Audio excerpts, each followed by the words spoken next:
Bem, vamos começar a nossa conversa de hoje com o secretário de Educação do Pará, Rocieli Soares, homem de grande experiência nessa área da educação, já passou pela Secretaria de Educação de São Paulo no governo Dória e no Ministério da Educação no governo Temer.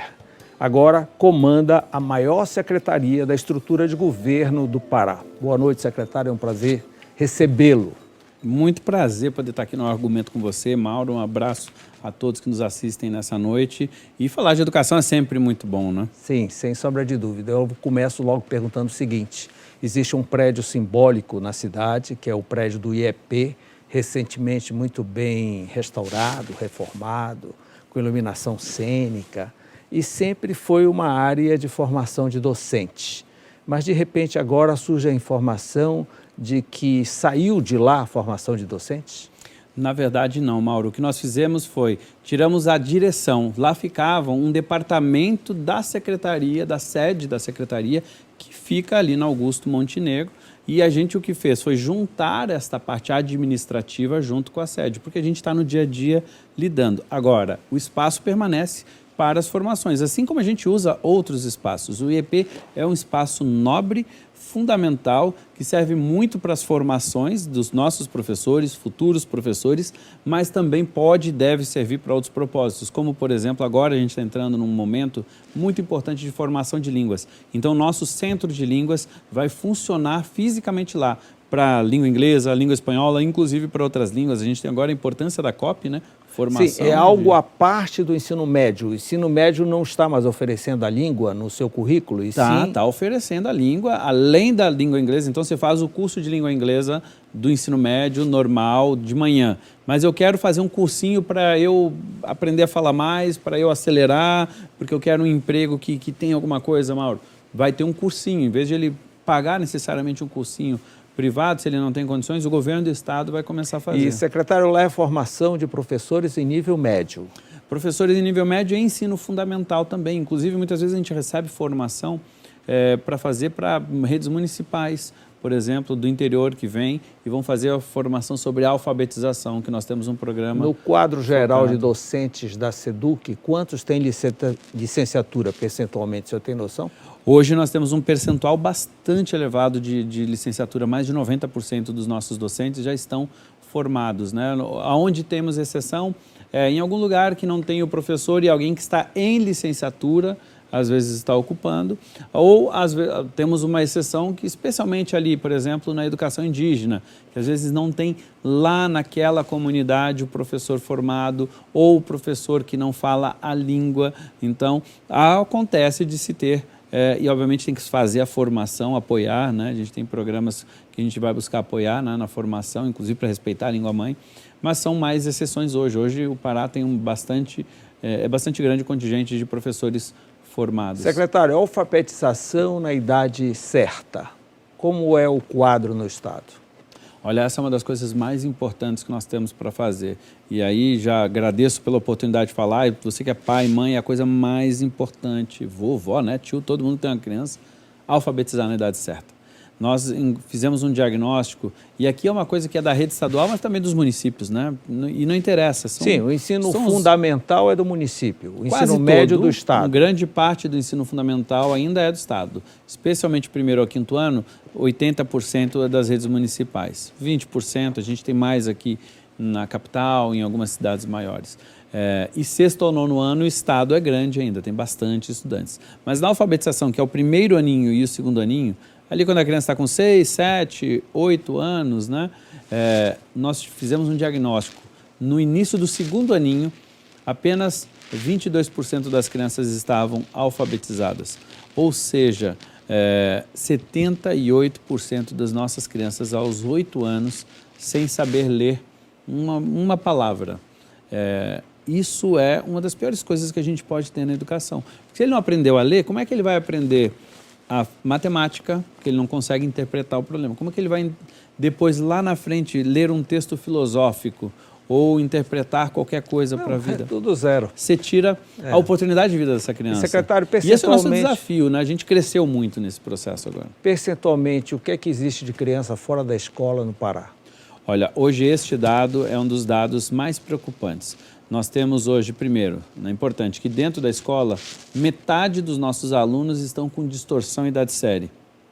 Isso quer dizer que o aluno não está progredindo no momento que ele deve progredir, porque ele não aprendeu na alfabetização, então ele vai tendo dificuldades e vai carregando o resto da vida.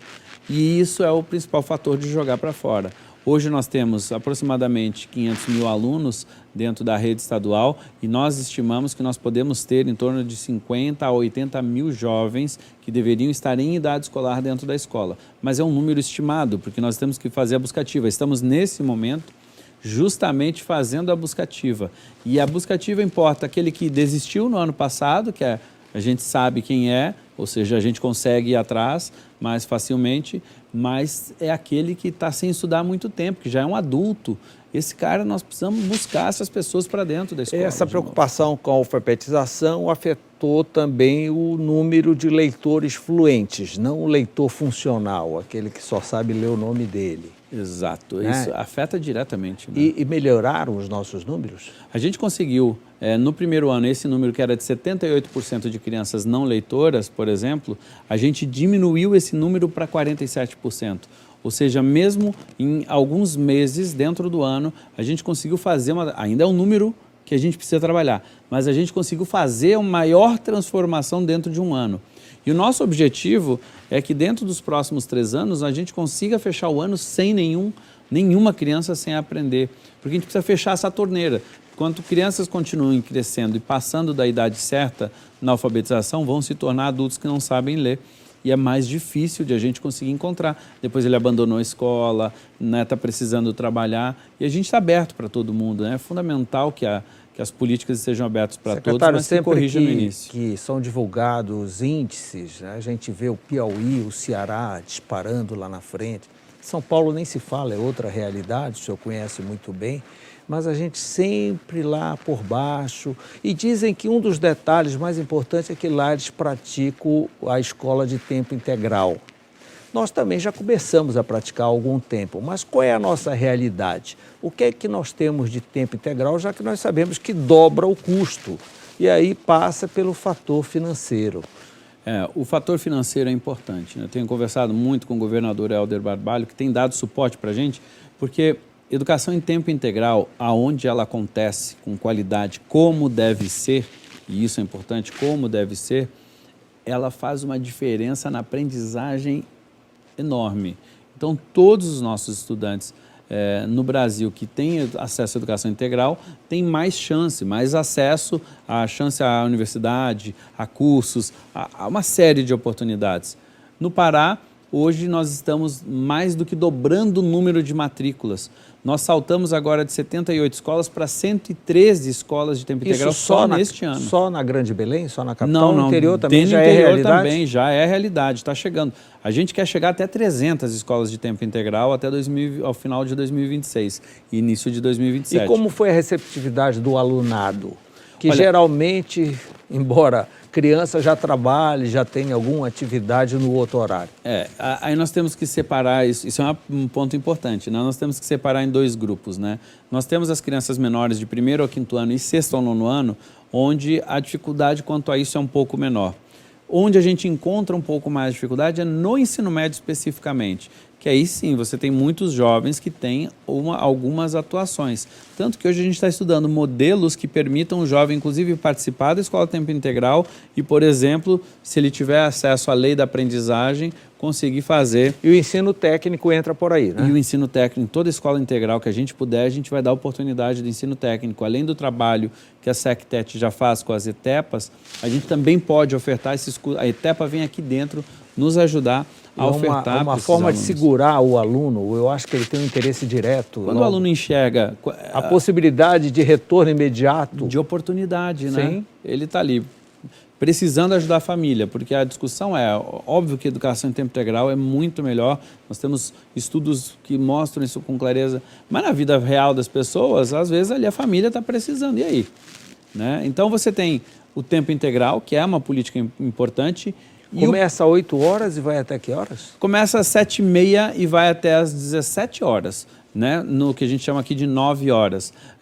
E a gente agora está estudando, por exemplo, um modelo que é de 7 horas, que vai começar de manhã cedo até as 14h30, e outro turno que começa de 14h45 até metade da noite. Por quê?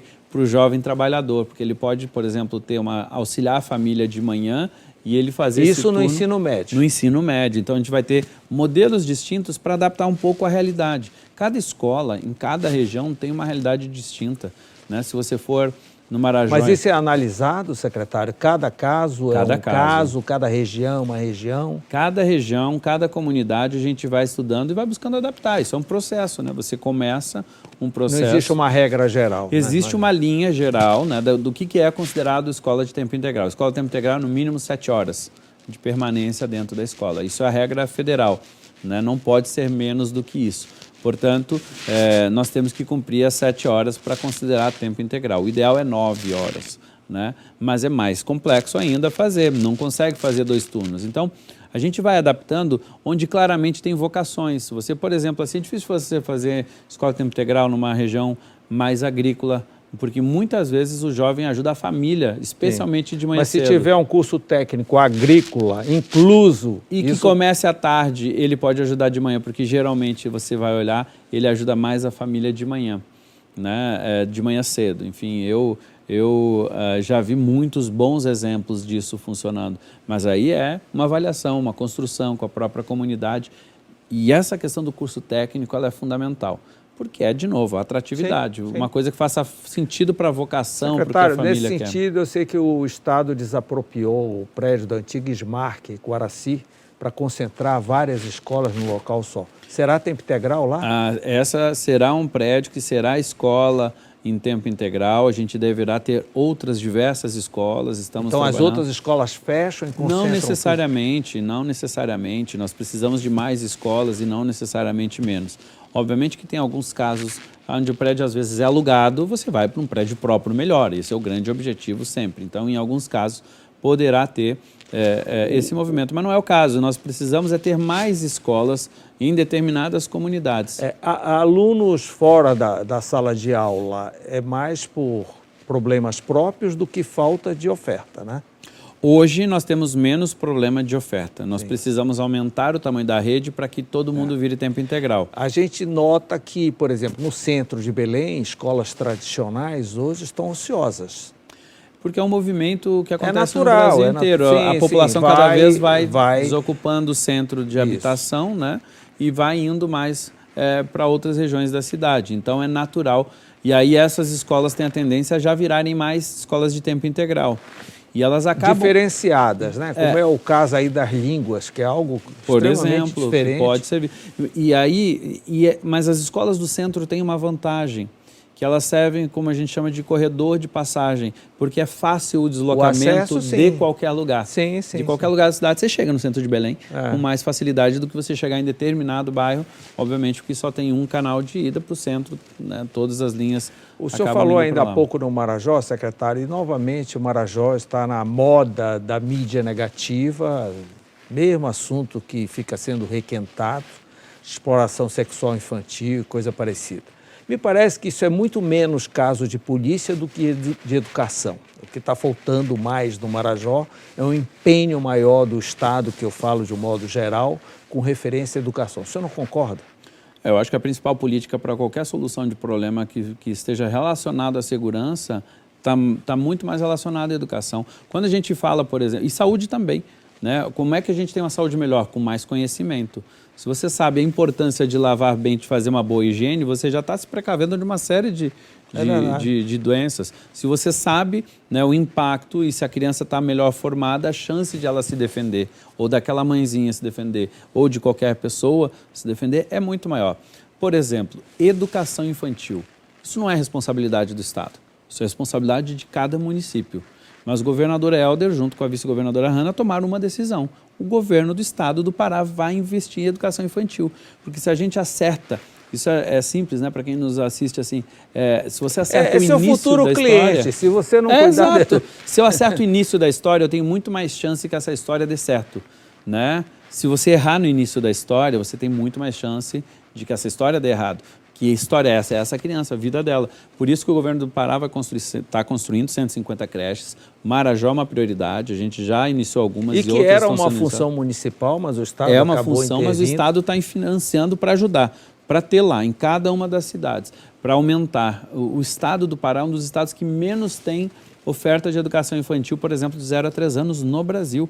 E isso precisa ser enfrentado. O governo do Estado, apesar de não ser sua função, entende que para as outras funções a gente precisa apoiar os municípios. Por representar o pior IDH do Brasil, o Marajó não tem uma estratégia própria? O Marajó tem uma série de estratégias próprias. Primeiro, obviamente, é uma prioridade de governo, né, fundamental. Todos os nossos esforços estão sendo para ampliar as nossas redes de atendimento, e aí falando um pouco da educação, desde a educação infantil até o ensino médio, processo de reforma de escolas, de ampliação, inclusive há um financiamento que o governador Helder está liderando junto ao Banco Mundial, que será de 300 milhões de dólares, que envolvem 3 áreas do governo: meio ambiente, assistência social e educação. Ou seja, justamente para atacar no Marajó e dar uma oportunidade maior para o desenvolvimento com essas 3 áreas em conjunto, não são áreas isoladas, né? É um trabalho conjunto que vai trazer um reflexo muito grande. 300 milhões de dólares será o maior investimento, né, num período dentro do Marajó. Vai ser uma transformação histórica. Secretário, eu li alguma coisa que no censo escolar de 2023 aponta que o Pará tem o pior acesso à água potável nas escolas. É verdade isso? É verdade. Por incrível que pareça, no nosso estado, então, abundante de água. Eu fico imaginando. Imagina a internet, hein, secretário? Lembrando que esse é um dado do estado com todas as redes municipais. A rede estadual não sofre do mesmo problema, porque as redes municipais têm muitas escolinhas muito pequenas nas comunidades mais distantes. Então, essas escolas acabam sofrendo porque não tem um poço de água, acaba não tendo o acesso. Esse é um desafio. Internet, então, obviamente, conectividade, porque a gente fala de conectar as nossas cidades ainda, né? Por exemplo, agora está se passando uma fibra ótica para o Marajó. Então vai melhorar muito a qualidade da conexão para o centro das cidades. Mas ainda nós temos que levar conectividade para todas as comunidades. Aí agora estão chegando novas opções, em breve a gente vai lançar com o governador, conectividade via satélite, uma série de outras atividades que a educação vai estar auxiliando. Não só a educação, mas acaba beneficiando a comunidade de forma geral, né? Só um parênteses, qual é a sua opinião sobre o celular em sala de aula? Olha, eu acho que o celular pode ser uma ferramenta, mas é uma ferramenta que deve ser comandada pelo professor. Nós não podemos permitir que o aluno use quando ele quer. Ele precisa ser usado quando tem uma intencionalidade pedagógica. O celular em si não é uma ferramenta ruim, desde que a gente saiba direcionar isso com o nosso estudante. O que não pode é o professor estar explicando matemática ali, ou história, ou filosofia, ou química, e o aluno está olhando o Facebook, ou qualquer rede social, ou qualquer coisa que não tenha absolutamente nada a ver com aquela matéria. Mas eu posso, como professor, entendendo que neste momento, dizer, vamos discutir tal assunto. Aluno, por favor, pesquisem isso aqui, por exemplo, para que a gente possa fazer o debate. Ou seja, tem uma série de ferramentas que podem ser. Portanto, eu não sou radical de proibir absolutamente, mas empoderar os nossos professores para que ele diga quando é o momento permitido. Isso tem acontecido, secretário? A gente, inclusive, vai ter agora, até o meio do ano, uma portaria que vai regulamentar o uso de equipamentos tecnológicos dentro da sala de aula, e a nossa função estará proibido o uso que não seja pedagógico dentro da sala de aula. O professor poderá administrar situações de uso, que é fundamental. Portanto, não é dizer não à tecnologia, mas ela precisa ter uma intencionalidade pedagógica no espaço escolar. O Pará hoje paga o maior salário médio para os professores. Isso, não é verdade? Em nível de Brasil, 11 mil e tal. Isso vai repercutir nos nossos índices? A gente vai chegar perto do Piauí e do Ceará? Olha, isso é um fator importante. Valorização, algo que o governo Helder tem feito de forma muito grande antes mesmo. Eu estou há 1 ano e alguns meses como secretário, mas o governador Helder teve um compromisso de fazer crescer com o valor do piso, né? Então, 11.800 aproximadamente a média salarial publicada pelo governo federal. É muito maior que o segundo colocado. É o segundo maior salário inicial hoje do Brasil.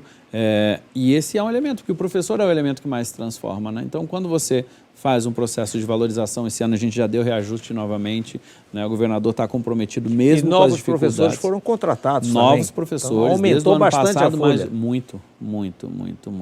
É um investimento altíssimo que está se buscando Educação fazer continua sendo a maior folha do Estado.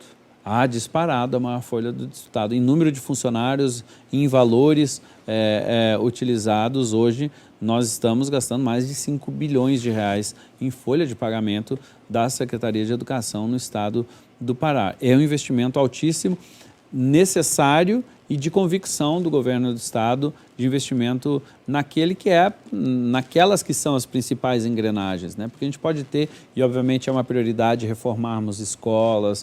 O governador já reforma 136, a gente precisa chegar a um número muito maior de escolas, tem uma necessidade de revisão dos nossos prédios. Tem muitas em obras ainda? Muitas em obras. Nós temos mais de 100 escolas hoje em obra e devemos alcançar mais de 300 até o início do ano que vem. E está só em nível de reforma, não tem escola nova, construção nova? Temos construções novas acontecendo. Nós temos escolas em Marabá, temos novas escolas em Paraupebas, teremos aqui em Belém, em Ananindeua, né, nos grandes centros, em algumas cidades menores também.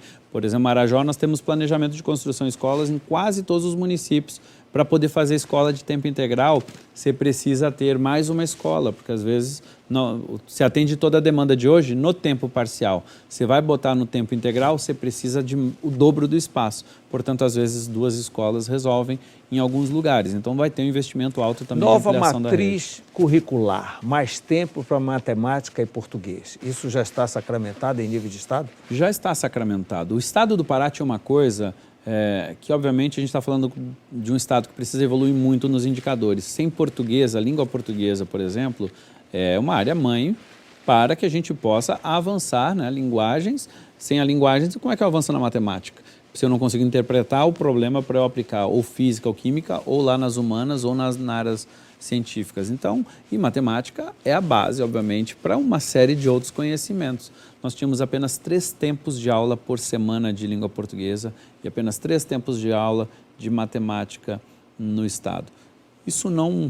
Nenhum Estado do Brasil praticava isso. Nós precisamos de pelo menos 5, que é o que a matriz, por exemplo, trouxe. E aumentou mais tempo de aulas de história, de geografia, de ciências, de uma série de matérias. Já fizemos essa alteração. Poderemos ainda, ao longo desse ano, estar discutindo alguns ajustes, mas o que a gente não pode é retroagir. Nós temos que dar mais condições para os nossos estudantes terem mais tempo dentro da sala de aula com os principais componentes curriculares. Educação ambiental. Quem vai ou quem já ensina educação ambiental em nível de ensino médio no estado do Pará? Nós vamos a um breve intervalo e essa é a primeira pergunta do segundo bloco, ok? Eu volto já. Estamos de volta com a nossa conversa com o secretário de Educação do Pará, Rocieli Soares. Secretário, eu lhe perguntava no bloco passado sobre educação ambiental, que é uma grande novidade em nível nacional, que já está em prática no ensino médio do Pará. Quem são esses professores? São biólogos, são sociólogos? Quem são eles? Bom, primeiro, cumpre dizer que é uma novidade no Brasil, mas é uma novidade no mundo, da forma como o estado do Pará tomou a decisão de fazer. É um processo que está sendo criativo e se desenvolvendo. Não existe material pedagógico, tudo está sendo feito a primeira vez, construído aqui no Pará por professores da nossa rede, com experiências das nossas escolas, no ensino fundamental e no médio. Então, desde os 6 anos até o ensino médio, a disciplina passa a ser obrigatória. Nós temos que entender que o mundo está olhando para a gente e que também os empregos futuros, quanto mais chance de formação nós tivermos nos nossos jovens, com a floresta em pé, preservando o que a gente já tem, desenvolvendo...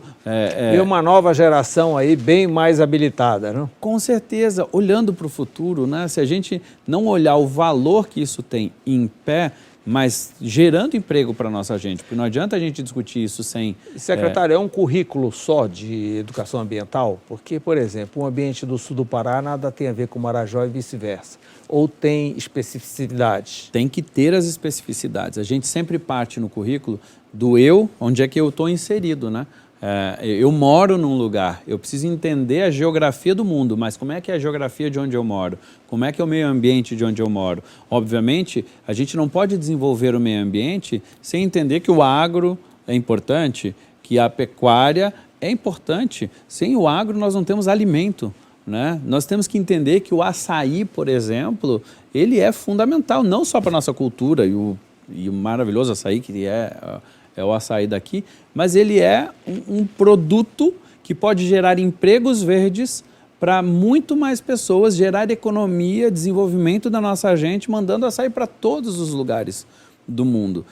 Ou seja, é um valor nosso que deve ser observado. Então, o meio ambiente ele tem que estar inserido, sim, numa visão global, na importância da Amazônia e que nós somos a Amazônia, né? O Pará é a Amazônia, e que deve olhar para o desenvolvimento de cada região. Se você olhar o Baixo Amazonas, se você olhar o Marajó, o sul do Pará, ou o nordeste do Pará, ou as grandes metrópoles como aqui Belém, obviamente tem reflexos diferentes. Em todos você tem uma parte que é comum, mas tem que ter o olhar características da locais. Característica local. Tem que ter o respeito a esse desenvolvimento, senão a gente está falando de outra coisa, né? Isso serve para o desenvolvimento do meio ambiente, mas serve para a história, né? Quando eu estou falando de história, por exemplo, do Brasil, eu tenho que posicionar o aluno na história do mundo e também no que estava acontecendo localmente.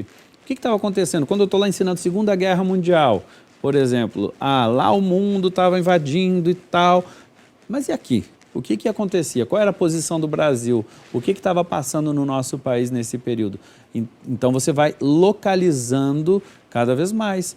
Isso no meio ambiente é fundamental que a gente faça também. E aí o professor é professor de ciências, mas é também professor de humanas, é professor também de exatas, porque o meio ambiente está em cada uma delas. Mas foi um recrutamento específico para essa disciplina agora. E com uma formação, né? Que é uma formação que está sendo construída ao longo do tempo. Lembrando que a gente também o corpo docente está sendo construído. Não existia. Tempo. Não. Tem muita gente com muita experiência.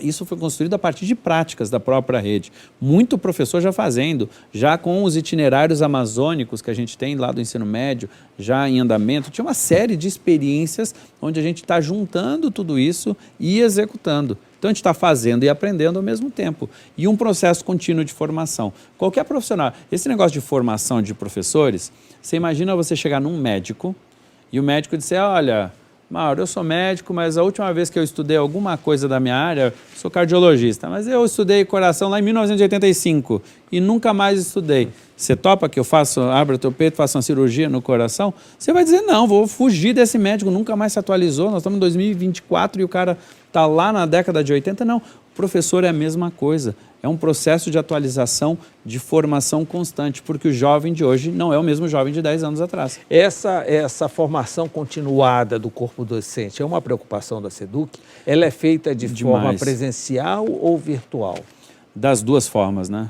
Nós temos tanto uma formação que é do dia a dia, onde o próprio professor vai procurando a sua formação dentro do seu processo, tanto que a legislação brasileira prevê que 1/3 do tempo do professor seja para formação, planejamento, correção de provas. Mas há uma cobrança, secretário? Tem uma forma de cobrar? Tem, de acompanhar, de monitorar. Não necessariamente prova, depende do curso que ele está fazendo, dependendo do curso, há alguma avaliação interna, né, para ver se ele conseguiu capturar. Mas não é uma avaliação de eu quero saber como você está aqui, para onde você está indo ali, não é nesse sentido.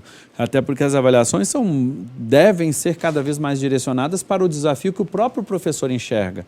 E a gente está avançando para que as nossas formações sejam cada vez mais direcionadas ao desafio. Eu estou agora como professor de educação ambiental, por exemplo, né? Então eu preciso de mais formações. Eu já sou professor de matemática, mas eu preciso de mais ajuda para o desafio da trigonometria, por exemplo. Eu sou de língua portuguesa, eu quero aprender mais aqui porque eu preciso desenvolver mais a redação com os meus estudantes.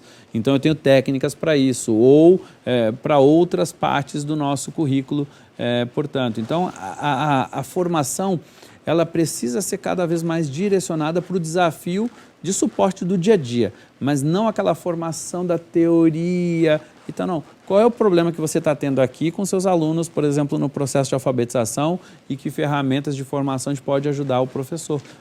Secretário, preocupação com o Enem, qual é a sua estratégia? Olha, o Enem, a primeira coisa mais importante para o Enem é fazer os alunos se matricularem e se inscreverem, né? Não se matricular. Matricular tem que estar na escola. Se inscreverem para participar do Enem. Nós temos que ter os nossos alunos sonhando, querendo. O nosso aluno tem muita condição, ele precisa se inscrever. O Brasil teve baixa participação, o Pará ficou um pouco acima da média nacional, mas ainda assim podemos aumentar em número. É muito significativo o percentual de alunos participando. Essa é a primeira coisa. A segunda coisa, esse incentivo, por exemplo, o governador criou um programa chamado Bora Estudar.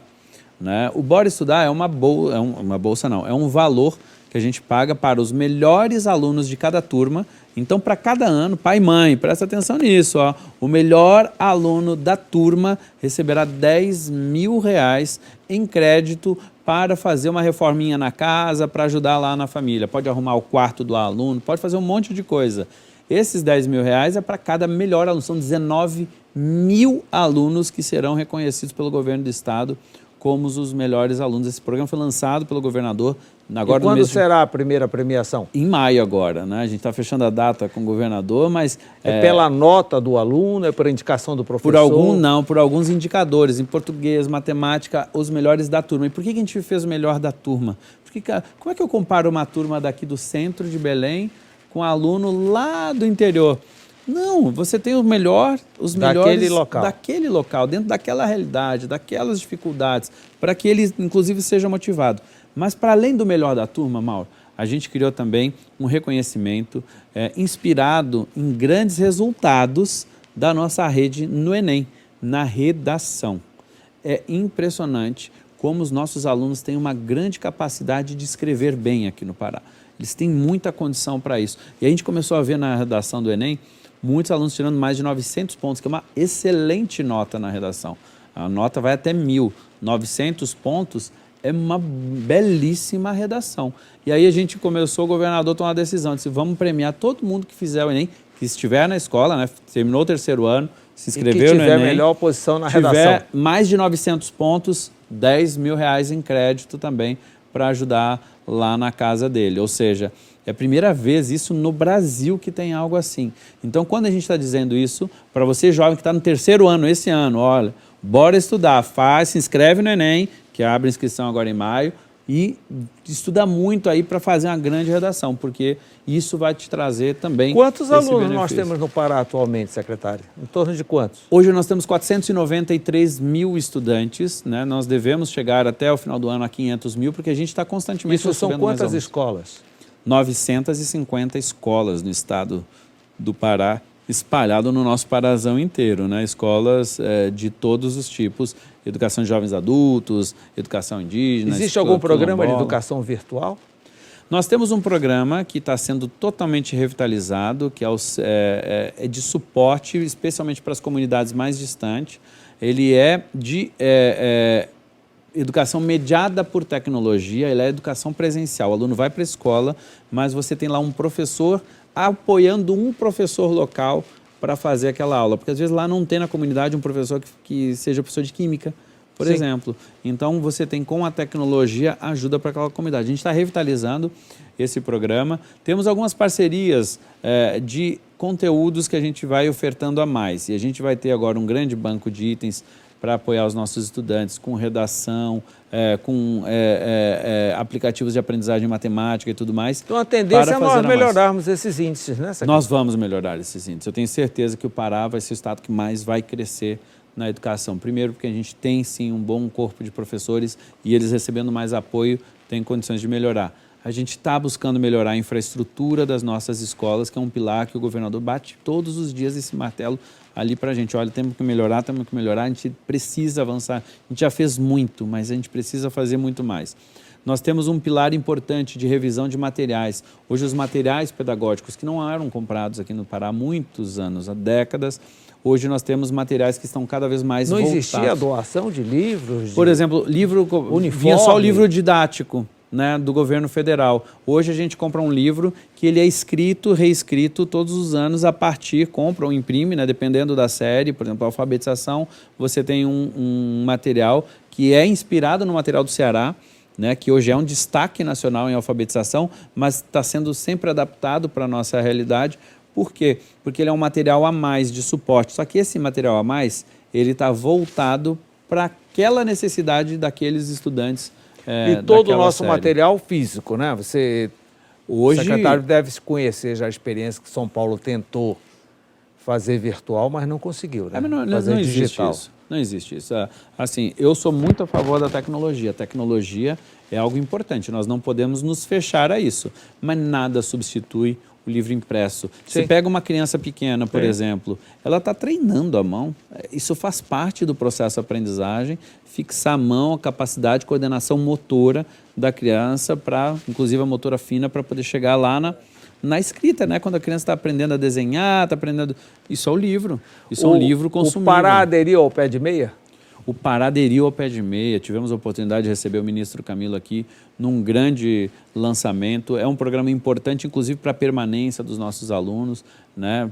Para quem não sabe, o pé de meia é um programa do governo federal com apoio do governo do estado, onde se paga R$200 para que o aluno permaneça na escola, no ensino médio, se ele for do CAD Único, do Bolsa Família. Só para você ter uma ideia, aqui são mais de 185 mil alunos que têm direito no estado do Pará ao pé de meia. E ao final do ano ele vai ganhando ainda mais um valor, né, de R$1.000 para ficar numa poupança que quando ele conclui o ensino médio ele pode ir lá e sacar esse recurso. Ou seja, é sim um incentivo importante para que os nossos jovens continuem estudando. Secretário, merenda escolar, que em muitos casos é a única refeição do aluno no dia. Olha, a merenda escolar é um desafio que nós precisamos avançar muito e que é uma coisa que eu acredito demais. Qualquer um que já parou para estudar, se você tiver com fome, você não faz bem isso. Você imagina uma criança que às vezes se desloca por horas, não tem o que comer direito em casa, né? E aí não tem o que comer na escola. Óbvio que a capacidade do desenvolvimento dessa criança, de prestar atenção, de absorver, é muito mais difícil. Então, o governador fez um alto investimento. Só para você ter uma ideia, quando a gente faz convênio com os municípios, o Estado repassava 36 centavos por dia por aluno e a União passava 36 centavos por dia por aluno. O governador Helder bancou e aumentou para R$1,50 por aluno, só nas áreas conveniadas. Isso foi um investimento de centenas de milhões a mais para que a gente pudesse aumentar a qualidade. E não pode ser, óbvio que a gente tem desafio logístico de entrega, a gente está num processo de organização e com a escola integral dobra isso, porque tem o almoço. Triplica, né? Porque você tem o lanche da manhã, o almoço para cada criança, né? O lanche da manhã, o almoço e o lanche da tarde, né? Ele tem que ser responsável por mais de 75% da necessidade nutricional de um estudante. Então, as refeições hoje na escola precisam ser mais robustas. A gente vai chegar lá, viu? É arroz, é feijão, é carne, é peixe, é botar o açaí para dentro da merenda, né? É botar...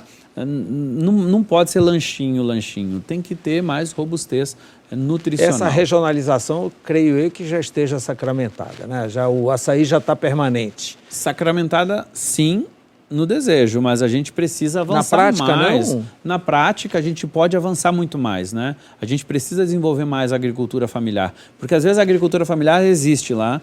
Eu pensava que o açaí já era permanente, tranquilo. Não, o açaí a gente tem muito forte já dentro da alimentação escolar, mas pode ser mais, porque às vezes não tem o produtor local organizado para vender para o Estado.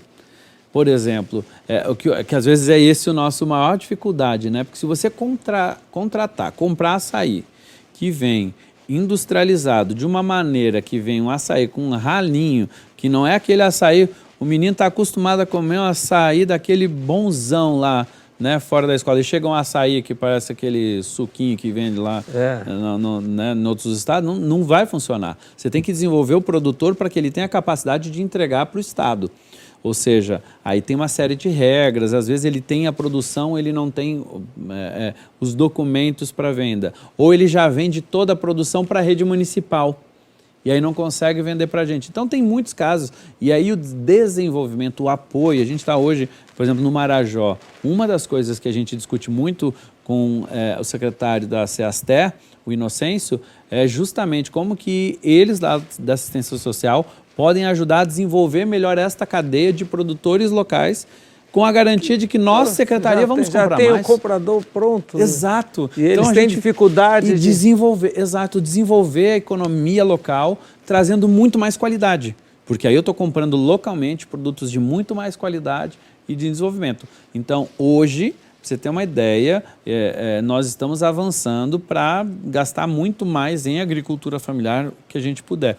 Aonde tiver, fica o desafio, aonde tiver possibilidade de contratar a agricultura familiar é a nossa prioridade por determinação. Secretário, também. Transporte nesse estado continental.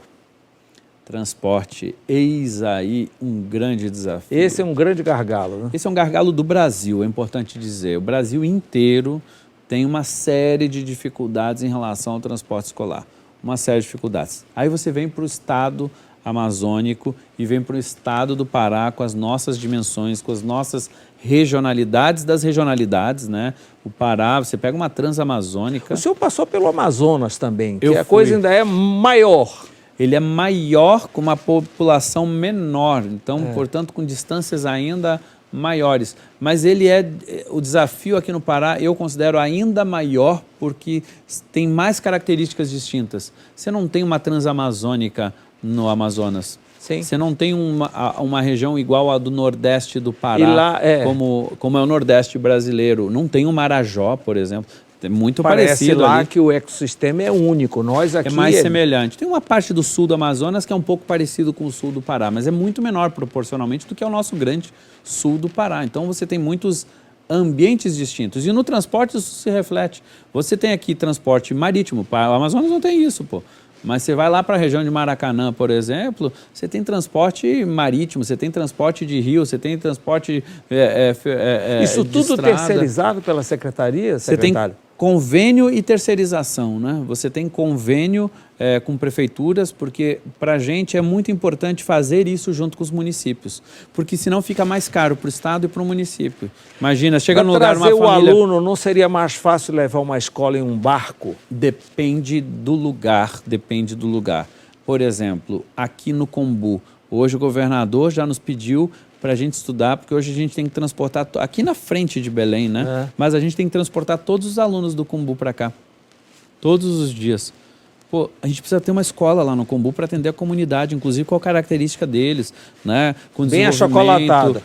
É bem necessário, por exemplo. Então eu tenho que transportar. Eu agrego uma distância, um risco, muito mais dificuldades e não estou olhando para aquela necessidade. Por isso que eu digo, tem muitas ampliações aqui. O Combu é uma região que a gente deve construir uma escola nos próximos anos lá, por exemplo. E isso mexe no transporte escolar. Vai continuar tendo transporte? Vai, mas é dentro da comunidade. A outra coisa é você atravessar lá do Combu para cá todos os dias com centenas de crianças e jovens vindo para cá estudar, especialmente jovens de ensino médio. Agora, nós temos uma necessidade de transporte que em cada região é uma dificuldade, né? Você olha as cidades que estão na Transamazônica, é um desafio gigantesco. Além das distâncias enormes que a gente tem que percorrer, você tem rotas, municípios que fazem 3, 4 mil quilômetros por dia entre todas as rotas. São centenas e centenas, são milhares, na verdade, de rotas que a gente faz diariamente de transporte. Mas esse é um desafio porque você tem, por exemplo, assim, regularização de embarcações, né? É um trabalho constante de buscar embarcações regulares, reconhecidas e às vezes em lugares onde mal tem lá onde ele fazer essa regularização. O cara tem que vir para cá, para Belém, lá de Monte Alegre, de Oriximiná ou lá de Afuá para fazer a regularização. Em alguns lugares isso avança melhor, isso não. Então nós temos dezenas de desafios a serem feitas, mas o transporte é uma das coisas mais importantes, porque se não tiver, o aluno nem tem chance de chegar na escola. Com toda a sua experiência norte, sul, leste, oeste do Brasil na educação, qual é o principal gargalo do Pará? O que é o calo na educação? Olha, eu acho que é muito difícil de você dizer uma bala de prata, não existe uma bala de prata. Mas se eu puder resumir... Porque pelo que o senhor fala, não é recursos que muita gente imagina. recursos, há um privilégio dentro da proporção do Estado e tudo, mas há um certo direcionamento privilegiado. Né? A gente tem que gastar melhor, a gente tem que investir cada vez melhor. Vontade política não falta, mas de o jeito que é nenhum. que falta para empurrar? Eu acho que tem uma série de coisas assim, não há um problema único. Eu poderia falar do transporte, mas não é o principal, somente o transporte. Em alguns lugares vai ser. O que eu acho que assim que a gente tem que ter, a legislação fala uma coisa, nós temos que ter 200 dias de aula para os nossos estudantes. Cada dia de aula que não se tem, por qualquer que seja um motivo, porque faltou um professor, porque não teve transporte, porque não teve alimentação, porque não teve não sei o quê, porque faltou energia, porque não sei o quê, porque tinha um calendário que não respeitava, ou porque tem um calendário que não respeita, das vezes, da rede municipal. Qualquer dia que você deixa de ter essa aula, é menos chance do aluno aprender. Então, menos um dia de aula, e desmotiva o aluno, né? A falta de continuidade. O que a gente fala dos lugares que tiveram sucesso na educação é garantir 200 dias de aula dentro das nossas escolas. É isso que nós precisamos fazer. Para isso, você envolve uma série de questões de gestão que a gente precisa melhorar, que a gente está buscando, que a gente está tendo suporte do governo para buscar melhorar, mas que você não transforma, mas que a comunidade precisa ajudar. Então vamos aguardar o próximo censo, secretário, eu vou lembrar dessa nossa conversa e nós temos que melhorar. E eu tenho confiança de que nós vamos. O governo do Estado está apontando para o lugar certo. Agora, se eu puder dar uma mensagem final, não tem uma bala de prata, tem que garantir 200 dias. Mas, Mauro, escola é importante, professor, todos os profissionais da escola, o diretor, secretário de escola, merendeira, serviços gerais. Mas tem um componente que não pode faltar para dar certo isso. Família. Não se faz educação sem a participação da família. E aqui deixar em nome do governo do Estado nosso desafio, participe da vida do seu filho na escola. E tem algum programa que atrai a família? A gente está reestruturando todos os nossos programas para que a família sempre esteja envolvida. Isso é muito importante. Mesmo o pai e a mãe, às vezes o pai assim, e a mãe não sabem ler e escrever. Né? Tem um certo receio até por Mas isso. Aí, deixa eu contar uma coisa para você. Se ele não souber ler, conta uma história para aquela criança. A contação de história, por exemplo, é um dos elementos mais importantes da formação do ser humano. Mas só de o pai ir na escola perguntar como é que está o filho, ele não precisa entender da matemática. Gente, meu filho fez ensino médio, eu olhava para aquilo e não me lembrava mais da metade. Eu olhava aquilo rezando todos os dias que ele não me perguntasse sobre aquilo, né? Quando era uma coisa mais de um jeito, eu mandava para minha esposa.